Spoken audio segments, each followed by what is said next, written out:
ਲਾਜ਼ਮੀ ਹੈ। Registration deadline 30 ਜੂਨ ਦੀ ਹੈ। ਸਰਬੱਤ ਸੰਗਤਾਂ ਦੇ ਚਰਨਾਂ ਵਿੱਚ ਬੇਨਤੀ ਹੈ ਕਿ ਗੱਤਕੇ ਮੁਕਾਬਲੇ ਵਿੱਚ ਪਹੁੰਚ ਕੇ ਵੱਧ ਚੜ੍ਹ ਕੇ ਹਾਜ਼ਰੀ ਭਰੋ ਅਤੇ ਖਿਡਾਰੀਆਂ ਦੇ ਜ਼ੋਰ ਵੇਖੋ ਜੀ। ਵਾਹਿਗੁਰੂ ਜੀ ਕਾ ਖਾਲਸਾ, ਵਾਹਿਗੁਰੂ ਜੀ ਕੀ ਫਤਿਹ। ਕੀ ਤੁਸੀਂ ਰੋਜ਼ਾਨਾ ਕੰਮ ਤੇ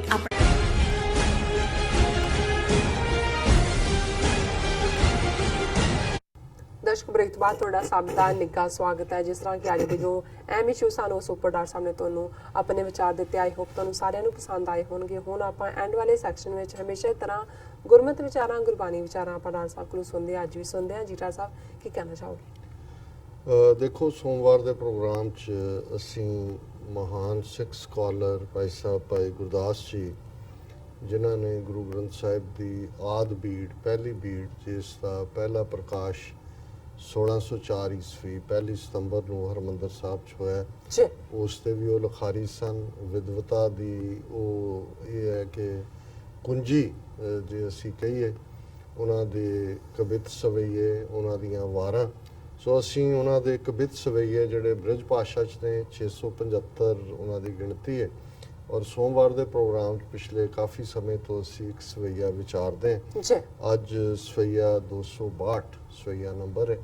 ਔਰ ਜਿਵੇਂ ਉਹਨਾਂ ਦਾ ਬੜਾ ਪੋਇਟਿਕ ਸਟਾਈਲ ਤਾਂ ਹੈ ਹੀ ਹੈ, ਬ੍ਰਿਜ ਭਾਸ਼ਾ ਦੇ ਜਿਹੜੇ ਨੇ ਉਹ ਬੜੇ ਵੱਡੇ ਜਿਹੜੇ ਨੇ ਲਿਖਾਰੀ ਨੇ, ਲੇਕਿਨ ਜਿਵੇਂ ਉਹਨਾਂ ਦੇ ਵਿੱਚੋਂ ਗੁਰੂ ਪ੍ਰਤੀ ਔਰ ਜਿਹੜਾ ਰੂਹਾਨੀ ਰਸਤੇ 'ਤੇ ਤੁਰਦਾ ਹੈ, ਉਹਦੇ ਜੀਵਨ 'ਚ ਕੀ ਤਬਦੀਲੀ ਹੁੰਦੀ ਹੈ, ਇਸ ਪ੍ਰਤੀ ਜਿਵੇਂ ਉਹ ਡਿਸਕ੍ਰਾਈਬ ਕਰਦੇ ਨੇ, ਮੈਂ ਨਹੀਂ ਸਮਝਦਾ ਕਿ ਵੀ ਸਾਡੇ ਆਪਣੇ ਇਤਿਹਾਸ 'ਚ ਵੀ। ਉਹਨਾਂ ਤੋਂ ਬਾਅਦ ਭਾਈ ਨੰਦ ਲਾਲ ਜੀ ਨੇ, ਜਿਨ੍ਹਾਂ ਦੀਆਂ ਬਹੁਤ ਸਾਰੀਆਂ ਰਚਨਾਵਾਂ ਫਾਰਸੀ 'ਚ ਨੇ, ਔਰ ਇਸ ਲੈਵਲ ਦੀ ਡਿਵੋਸ਼ਨ ਔਰ ਵਿਜ਼ਡਮ ਬਹੁਤ ਰੇਅਰ ਜਿਹੜੀ ਹੈ ਉਹ ਦੇਖੀ ਜਾਂਦੀ ਹੈ। ਸੋ ਭਾਈ ਸਾਹਿਬ ਫਰਮਾਉਂਦੇ ਨੇ, ਪੂਰਨ ਬ੍ਰਹਮ ਗੁਰ ਮਹਿਮਾ ਕਹਿ ਸੋ ਥੋਰੀ, ਕਥਨੀ ਬਦਨੀ ਬਾਦ ਨੇਤ ਨੇਤ ਨੇਤ ਹੈ।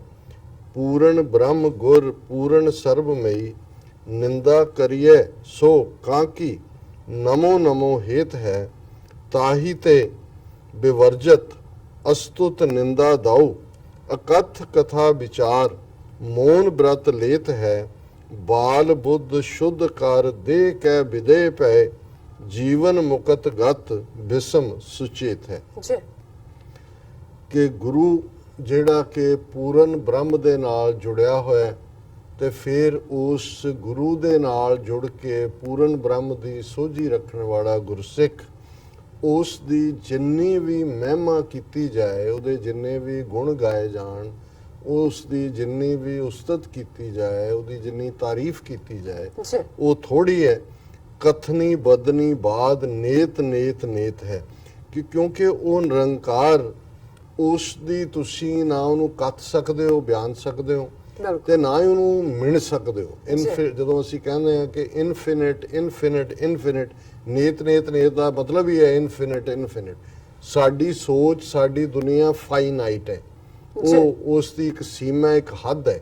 ਤੇ ਜਿਹੜਾ ਉਸ ਤੋਂ ਬਿਯੋਂਡ ਹੈ, ਜਿਹਨੂੰ ਮਿਣਿਆ ਨਹੀਂ ਜਾ ਸਕਦਾ, ਦੇਖਿਆ ਨਹੀਂ ਜਾ ਸਕਦਾ, ਜਿਸ ਦੀ ਹੱਦ ਤੱਕ ਪਹੁੰਚਿਆ ਨਹੀਂ ਜਾ ਸਕਦਾ, ਅੰਤ ਨਾ ਸਿਫਤੀ ਕਹਿਣ ਨਾ, ਤੁਸੀਂ ਉੱਥੇ ਪਹੁੰਚ ਕੇ ਕਹਿੰਦੇ ਹੋ ਨੇਤ ਨੇਤ ਨੇਤ, ਨੇਤੀ ਨੇਤੀ ਸੰਸਕ੍ਰਿਤ 'ਚ ਕਹਿੰਦੇ ਨੇ ਕਿ ਵੀ ਉਹ ਇਨਫਿਨਿਟ ਹੈ, ਇਨਫਿਨਿਟ ਹੈ। ਕਥਨੀ ਬਦਨੀ ਬਾਦ, ਉਸ ਬਾਰੇ ਕਥਨਾ ਜਾਂ ਬਾਦ ਹੁੰਦਾ ਡਿਸਕਸ਼ਨ ਕਰਨੀ, ਇਹ ਫਿਊਟਾਈਲ ਹੈ। ਬਾਦ ਫਿਊਟਿਲਿਟੀ 'ਚ ਹੈ, ਬਦਨੀ ਕਥਨੀ ਬਦਨੀ ਦੋਨੋਂ ਹੀ ਫਜ਼ੂਲ ਨੇ। ਪੂਰਨ ਬ੍ਰਹਮ ਗੁਰ ਪੂਰਨ ਸਰਬਮਈ, ਕਿਉਂਕਿ ਨਿਰੰਕਾਰ ਹਰ ਜੀਵ ਦੇ ਵਿੱਚ ਸਰਬਮਈ ਹੈ, ਹਰ ਇੱਕ ਦੇ ਵਿੱਚ ਉਹ ਰਚਿਆ ਹੋਇਆ ਹੈ, ਓਮਨੀ ਪ੍ਰੈਜ਼ੈਂਟ ਹੈ, ਉਹ ਪੂਰਨ ਬ੍ਰਹਮ ਹੈ। ਨਿੰਦਾ ਕਰੀਏ ਸੋ ਕਾਕੀ ਨਮੋ ਨਮੋ ਹੇਤ ਹੈ, ਕਿ ਕਿਹਦੀ ਕੋਈ ਨਿੰਦਿਆ ਕਰੇ। ਜਦੋਂ ਅਸੀਂ ਇਹ ਵੀ ਕਹਿੰਦੇ ਹਾਂ, ਬਾਣੀ 'ਚ ਅਸੀਂ ਪੜ੍ਹਦੇ ਹਾਂ, ਜੇ ਸਭ ਮਿਲ ਕੇ ਆਖਣ ਪਾਏ, ਵੱਡਾ ਨਾ ਹੋਵੇ ਘਾਟ ਨਾ ਜਾਏ। ਕਿ ਉਸ ਰੱਬ ਨੂੰ ਕੋਈ ਸਾਡੀ, ਤਾਂ ਅਸੀਂ ਆਪਣੇ ਲਈ ਕਰਦੇ ਹਾਂ। ਅਸੀਂ ਕਿਹਦੀ ਨਿੰਦਿਆ ਕੀਤੀ, ਕਿਹਦਾ ਜਿਹੜਾ ਉਹ ਉਸਤਤ ਕੀਤੀ, ਉਹਨੂੰ ਕੀ ਫਰਕ ਪੈਂਦਾ ਹੈ? ਸਾਰੇ ਵੀ ਮਿਲ ਕੇ ਉਹਦੇ ਗੁਣ ਗਾਇਨ ਕਰਨਾ, ਉਹ ਵੱਡਾ ਹੁੰਦਾ ਨਾ ਛੋਟਾ ਹੁੰਦਾ, ਉਹ ਤਾਂ ਇਨਫਿਨਿਟ ਹੈ, ਅਨੰਤ ਹੈ। ਨਿੰਦਾ ਕਰੀਏ ਸਾ ਕਾਕੀ ਨਮੋ ਨਮੋ ਹੇਤ ਹੈ, ਕਿ ਉਹ ਸਭ 'ਚ ਮੌਜੂਦ ਹੈ। ਕਿਹਦੀ ਨਿੰਦਿਆ ਤੁਸੀਂ ਕਰੋਗੇ ਔਰ ਕਿਹਨੂੰ?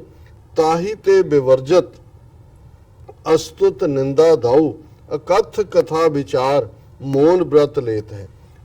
ਹੁਣ ਸਿੱਖੀ ਦੇ ਵਿੱਚ ਕਿਸੇ ਦੀ ਬੇਮਤਲਬ ਉਸਤਤ ਕਰਨੀ ਤੇ ਜੀ। ਨਿੰਦਿਆ, ਹੁਣ ਇਹਦੇ 'ਚ ਇਹ ਗੱਲ ਸਮਝਣ ਵਾਲੀ ਹੈ ਕਿ ਕਿਸੇ ਦੀ ਸ਼ਲਾਘਾ ਕਰਨੀ ਉਸਤਤ ਨਹੀਂ ਹੁੰਦੀ।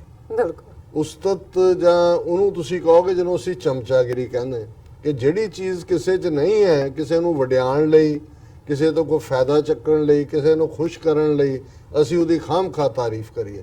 ਹਾਂ, ਜਿਹਦੇ 'ਚ ਜਿਹੜੀ ਚੀਜ਼ ਹੈ ਜੇ ਉਸ ਨੂੰ ਅਸੀਂ ਕਹਿੰਦੇ ਹਾਂ ਐਪਰੀਸ਼ੀਏਸ਼ਨ ਹੈ, ਜੀ। ਉਹ ਬਣਾ ਨਹੀਂ ਹੈ। ਇਸੇ ਤਰ੍ਹਾਂ ਨਿੰਦਿਆ ਹੈ।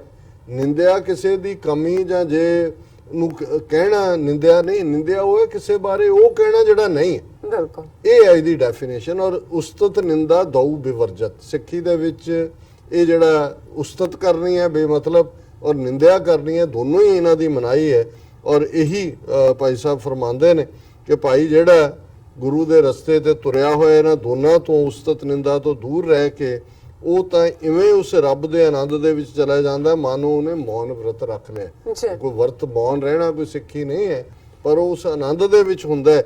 ਔਰ ਫਿਰ ਅਖੀਰ 'ਚ ਭਾਈ ਸਾਹਿਬ ਕਹਿੰਦੇ ਨੇ ਬਾਲ ਬੁੱਧ ਸੁਧ ਕਰ ਦੇ ਕੈ ਵਿਦੇ ਭੈ ਜੀਵਨ ਮੁਕਤ ਗਤ ਬਿਸਮ ਸੁਚੇਤ ਹੈ, ਕਿ ਉਸ ਵਾਹਿਗੁਰੂ ਨੂੰ ਪਿਆਰ ਕਰਨ ਵਾਲੇ ਇਨੋਸੈਂਟ ਲਾਈਕ ਅ ਚਾਈਲਡ, ਕਿ ਉਹ ਬਾਲ ਬੁੱਧ ਵਾਂਗ ਹੁੰਦੇ ਨੇ ਔਰ ਉਹ ਆਪਣੇ ਸਰੀਰ ਜਾਂ ਆਪਣੇ ਆਲੇ ਦੁਆਲੇ ਦੀ ਪਰਵਾਹ ਨਹੀਂ ਕਰਦੇ। ਉਸ ਪਿਆਰ ਦੇ ਵਿੱਚ, ਰੱਬ ਦੇ ਪਿਆਰ 'ਚ ਗੁੜੁੰਦ ਉਹ ਜਿਹੜੇ ਨੇ ਬੇਪਰਵਾਹ ਹੁੰਦੇ ਨੇ, ਪਰ ਉਹ ਜੀਵਨ ਮੁਕਤ ਨੇ ਔਰ ਉਹਨਾਂ ਦੇ ਅੰਦਰ ਅਦਰਵਾਈਜ਼ ਉਹ ਜਿਹੜੇ ਨੇ ਗੁਰੂ ਕੌਨਸ਼ੀਅਸ ਨੇ। ਇਹ ਨਹੀਂ ਹੈ ਕਿ ਬਈ ਉਹ ਝੱਲੇ ਹੋ ਗਏ ਨੇ, ਜੀ ਲੇਕਿਨ ਉਹਨਾਂ 'ਚ ਗੁਰੂ ਕੌਨਸ਼ੀਅਸਨੈਸ ਹੈ, ਪਰ ਆਲਾ ਦੁਆਲਾ ਦੁਨੀਆ ਕੀ ਕਹਿੰਦੀ ਹੈ ਕੀ ਨਹੀਂ ਇਸ ਤੋਂ ਬੇਪਰਵਾਹ ਹੁੰਦੇ। ਜੀ ਡਾਕਟਰ ਸਾਹਿਬ ਤੁਹਾਡਾ ਬਹੁਤ ਬਹੁਤ ਸ਼ੁਕਰੀਆ, ਤੁਸੀਂ ਅੱਜ ਦੇ ਅਹਿਮ ਇਸ਼ੂ ਤੇ ਅੱਜ ਦਾ ਵਿਚਾਰ ਸਾਡੇ ਦਰਸ਼ਕਾਂ ਨਾਲ ਸਾਂਝਾ ਕੀਤਾ ਹੈ।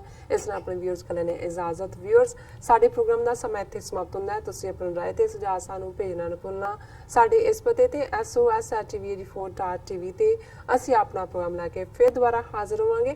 ਤਦ ਤੱਕ ਲਈ ਮੈਨੂੰ ਤੇ ਆਪਣਾ ਸਮਾਂ ਗਿਆ ਦਿਓ। ਦੇਖਦੇ ਰਹੋ TV84। ਬੁਲਾ ਦਿਓ ਫਤਿਹ। ਵਾਹਿਗੁਰੂ ਜੀ ਕਾ ਖਾਲਸਾ, ਵਾਹਿਗੁਰੂ ਜੀ ਕੀ ਫਤਿਹ।